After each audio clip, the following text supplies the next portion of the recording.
still here at Illawarra Folk Festival, still melting in the shade, and I'm able to speak to another person from America, and it's welcome to Rick Nestler. How you doing? Now, Rick, I've seen you around before. This is not your first time to this festival, is it? No, I was here last year with my wife. We did ukulele workshops. I did a sea shanty workshop, and we play jug band and skiffle music. And I'm also a songwriter, so we do a lot of different things. Now, I'm interested, you mentioned the ukulele. Without wanting to turn off the ukulele listening population, it's not one of my favourite instruments, but it does seem to be the new black. Well, basically what I find attractive about the ukulele, and I only own one, there are some people that have a lot, what I find attractive about the ukulele is that it's just so easy to play. It's one of the simplest stringed instruments. It is the simplest stringed instrument I've ever seen. And I think it could take the place in school in Canada. They teach kids how to play music on ukuleles. They don't give them recorders. In the U.S., they give them recorders. Sometimes they even try to teach them violin in middle school. Give me ukulele. The other thing that's really great about ukuleles is that I have yet to see somebody playing a ukulele and frown. You can't help but smile when you're playing one of those things. See, I'm more of the school that it's a little bit vaudeville. It's a little bit. Can you play something serious on a ukulele? You sure can. Yeah. If you plug into some of the ukulele greats, not that I want to concentrate on ukuleles my whole life, or even for this interview, but there's people like Lyle Ritz, who is a well-known jazz bass player and a master musician.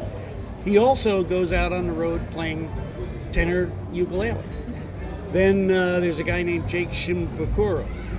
If you want to see what somebody can do with a ukulele, put his name in on YouTube and you'll hear one of the most astounding versions of While My Ukulele Weeps rather than While My Guitar Gently Weeps. And you'll find out there's a lot to a ukulele. It's a serious instrument if you want it to be.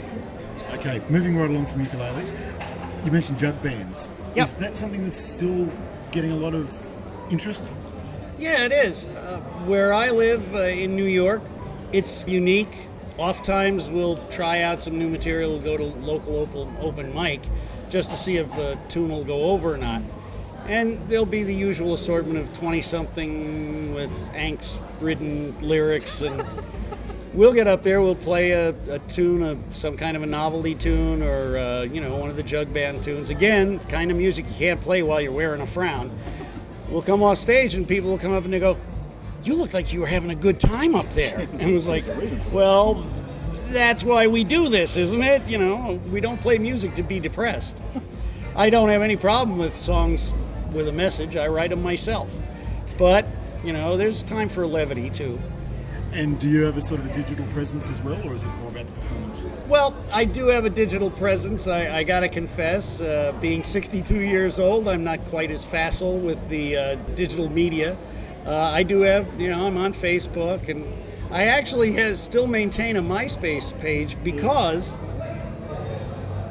internationally, where I am in New York, people are going, "Oh, well, the 12-year-olds have taken over MySpace," and it's basically true, but interestingly enough, internationally, when people want to hear your music, they want to know if you have a MySpace page, so I maintain it. I also have, a regular website, things like that, which... It's very true. I can tell you as a media person, my go-to place, even over YouTube, if I want to find out somebody's music, I'll look on MySpace first.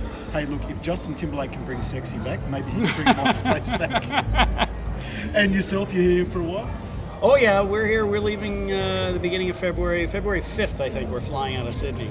So I'm planning on playing a couple more gigs. I'm going to be playing down at Humph Hall. Oh, yeah. And then there's a place called The Shed that I've told that I should be playing. I should be playing a floor set there the night before Humph Hall. So we'll see what's going on, and anything else that comes up, I'm ready for it, and that'll be it. Thanks for joining us, Rick. Thank you. Awesome.